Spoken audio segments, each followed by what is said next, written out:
July 9th, 2010. Today's song is called Don't Let Go. It's by Weezer, and it's from their third album, simply entitled Weezer. This particular one often referred to as the Green Album, because their first album was also just called Weezer, but it was a blue background, so they called that one the Blue Album. Now there's also one called the Red Album, too. So by the time you're watching this, who knows, they may have, like, the Chartreuse album, the Purple Album. It's tough to say. Ooh, oh.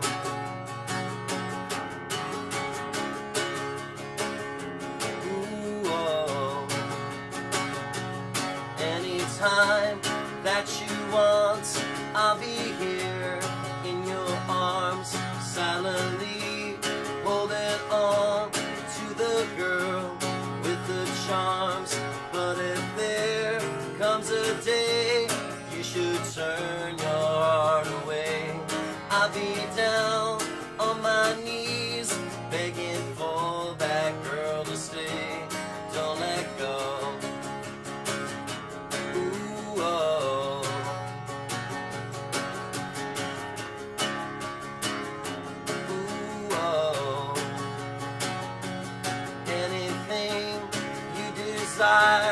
I will set at your feet with a kiss in the air for the gods to receive.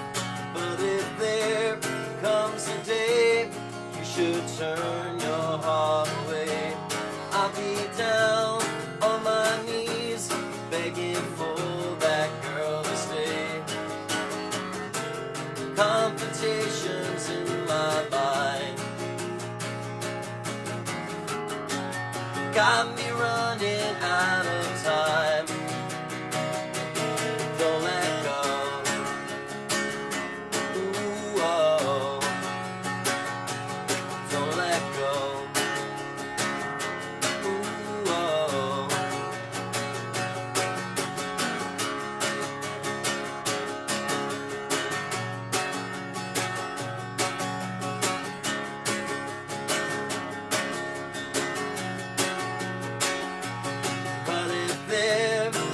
A day you should turn your heart away, I'll be down on my knees begging for that girl to stay.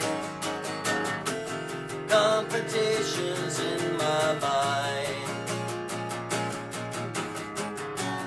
got me running out of time. Don't let go.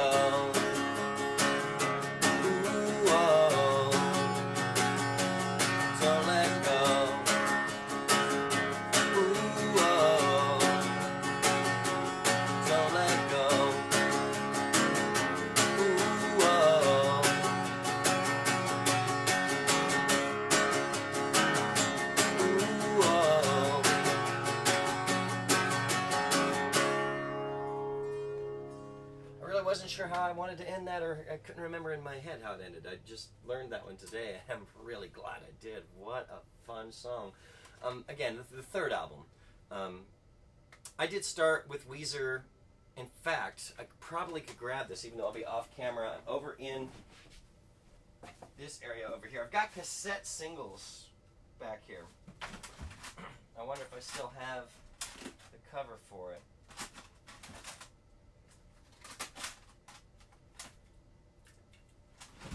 I'm not seeing the cover anymore, but this is the cassette single that I bought back in the day of Undone, the Sweater Song. And on the back side of it, Holiday, which is now, I mean, that became, Holiday is probably still my very favorite Weezer song that I've ever heard. It's really fun, really, really good. But this cassette single, I saw the video for Undone, the Sweater Song on MTV, loved it, went out, bought the cassette single, and Holiday was what made me, it convinced me that I should give the rest of the album a chance too. So I don't know if I heard Buddy Holly by then. I think honestly those two songs were enough for me to go out and buy the Blue Album. And then I loved that album so much. I've kind of fallen off of keeping track of Weezer outside of their singles ever since the Green Album. The Green Album is tremendous. It's short, but it leaves something to be said that when you can listen to that album from front to back and then want to hear it again. You know, I used to think that with a CD being 80 minutes long, like even with my own compositions, that I try to fill that as much as possible. But there's something to be said about leaving people wanting more, too. Most of my favorite albums, I have discovered, have normally no more than 12 songs. And it leaves you with just enough of a taste of the artist that you're listening to that it makes you want to listen to more. I mean, you might listen to twice as much of this artist just by starting the album again and letting it play in the background again because of how brief the album is, where if it is one of them that's particularly long, you can get burnt out on it. And I find that longer albums, I get burnt out quicker and want to move on to something else. It's weird how that works. It obviously depends on the material because there are some double albums that are just tremendous. I mean, the White Album by the Beatles is just, it's stellar. But how many times do I listen to the White Album in its entirety, where I start the first disc, or, you know, in the case of that, because I do have it on 2 CDs, and then start the second one directly after it? You know, not nearly as often as, say, an album like the Green Album. Just pop it on there, front to back. There you go. So that's just one example. Although I'd say that the White Album is still one of my very favorite albums of all time. Don't get me wrong. I'm not necessarily saying that the Green Album by Weezer is better than the White Album by the Beatles, but it just has something to do with keeping it and keeping it to where your audience wants more. So anything else that I can say on the subject at this point will just be repeating myself. So I'm going to stop this video, upload it, and get to the many things that I've got going on today. I feel overwhelmed, actually, so I'm kind of glad that I was able to knock out the acoustic song a day earlier in the day. Thank you very much for watching.